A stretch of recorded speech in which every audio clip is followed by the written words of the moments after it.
Hi, I've often been asked, can you make an illiterate person become an entrepreneur? My answer is no. Because you see, my definition of illiteracy is not about, whether a person went to school, college, got a certificate. I have no respect for certificates like that.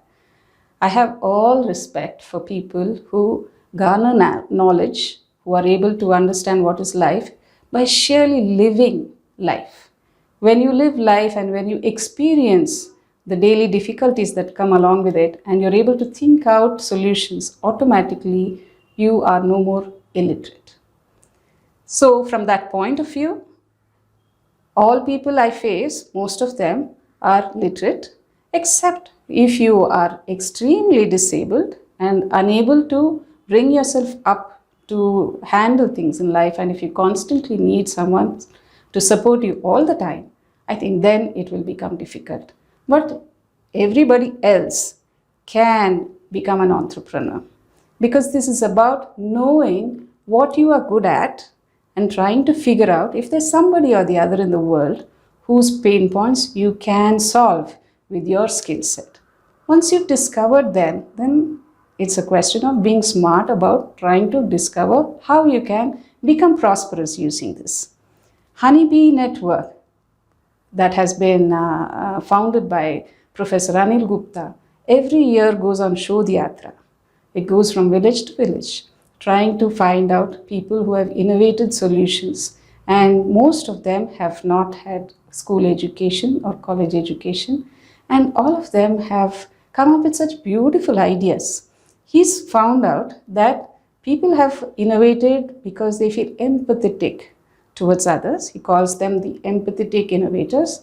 This is like, a neighbor had a problem, so you helped with an idea. Then you have community innovations. A group of villagers or a group of people have a common problem and they all get together and they innovate and they find a solution. And then you have survival innovation, where people have to survive somehow. That is the only crop, say for example, in a village, that's the only crop that they can grow. They have to know how to eat with that crop. Okay, so recipes that people make using that crop, or how can that crop be used in their daily life, that is a survival innovation. Analogous innovations there are innovations in other industries, but somehow people have also tried to discover what they can do like those innovations. Those are analogous innovations. And then there are conservation innovations. Most often, thanks to the forest cover that we still have, or nature that surrounds us all in India, people have been bothered about trying to innovate on how to conserve water, energy, biodiversity. And innovations in these areas are also innovations that have come about from people who have not had a school or college education. So I think that there is enough and more chances for almost all of us to innovate if only we put our minds to it. Be blessed.